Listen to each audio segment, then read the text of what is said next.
Right from the very start, it would seem that the odds were stacked against Jarod Tzul, one of three brothers who grew up in Belize City. When I was 3 years old, I was in a car accident that basically broke my skull open from the front of my head to the back. It was about 11 inches. From that accident, I suffered immense head trauma, so my brain produces more than enough brain fluid. You can't even say too much. So I have a tube embedded into my brain itself that relieves the excess brain fluid to my stomach. This is because the excess brain fluid affects my functions. I can't see very properly, I can't speak very properly, nor can I move my arms or legs very good.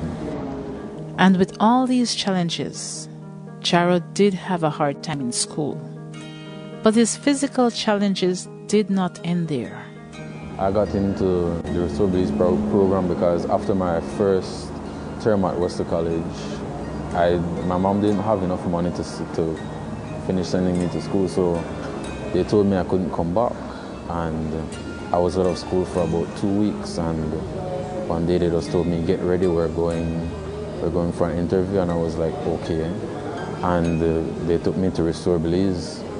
And while at Restore Belize, I was speaking to some of the people there, and they said I don't really sound like someone who shouldn't be in school, because I sound like I know what I want and so forth. And from that day, I have been a part of the Restore Belize family. And even though he had joined our family, he had not yet addressed why he was dealing with his own family in the way that he did. While there several things have touched me, but one thing that touched me the most was a session with Miss Moody, who at that time led the scholarship club. She spoke about family and just family ties. And for me, I sat at the back of the class and I literally cried, because I thought about how I stand with my family. Half of the time I was just angry with them because I wanted to have my own way and they wouldn't let me.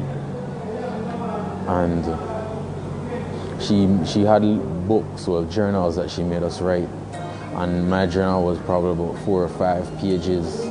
And the next week when I got my journal back, she wrote a note in there that said, I appreciate you being so honest, and I admire you having to share this with me. Not many people would do this, and I'm thankful that you trust me so much.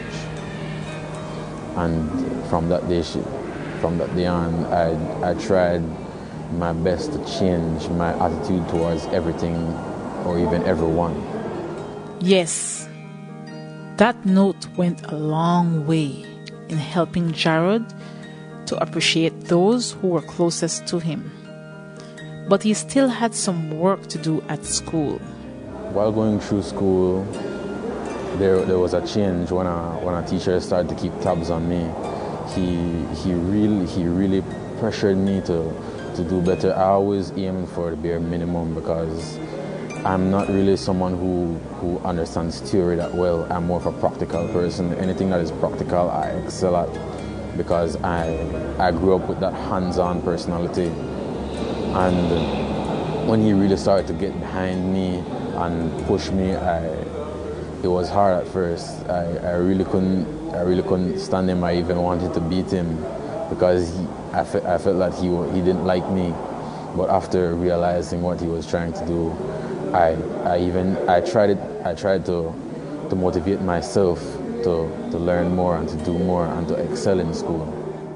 And that interest of one teacher, Mr. Chris Bradshaw, whose actions was at first being misinterpreted as dislike, turned out to be the driving force to push Jarod across the finish line, where the dots continued to be connected for this young man who had done the internal work. As a part of the Restore Belize program, being a graduate, I was given the opportunity to gain some work-based experience. And one day I was just sitting at home doing nothing, and the school liaison officer called me and asked me, well, she basically told me that I would be working for 6 weeks over the summer. I was a little reluctant at first, and then she asked me what is it I would want to do.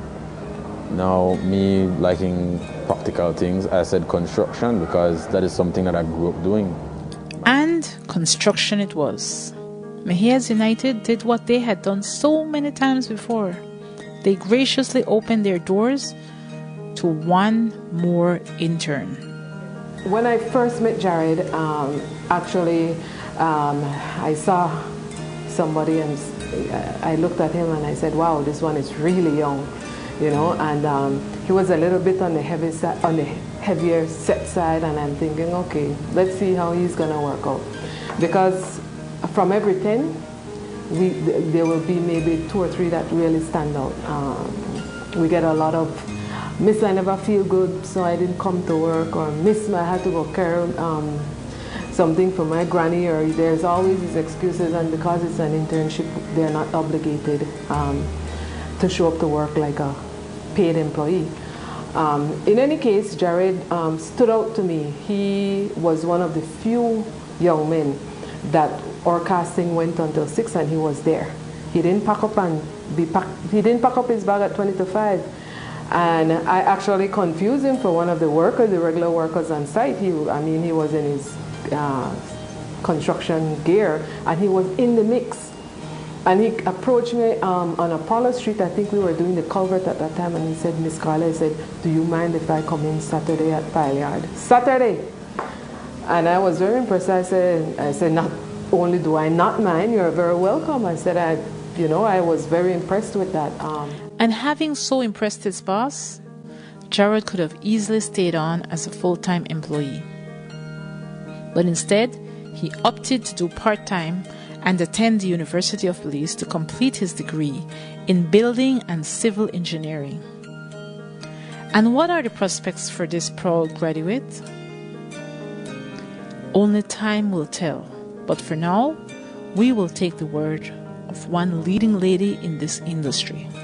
I see Jarod as becoming one of the well-known contractors in Belize.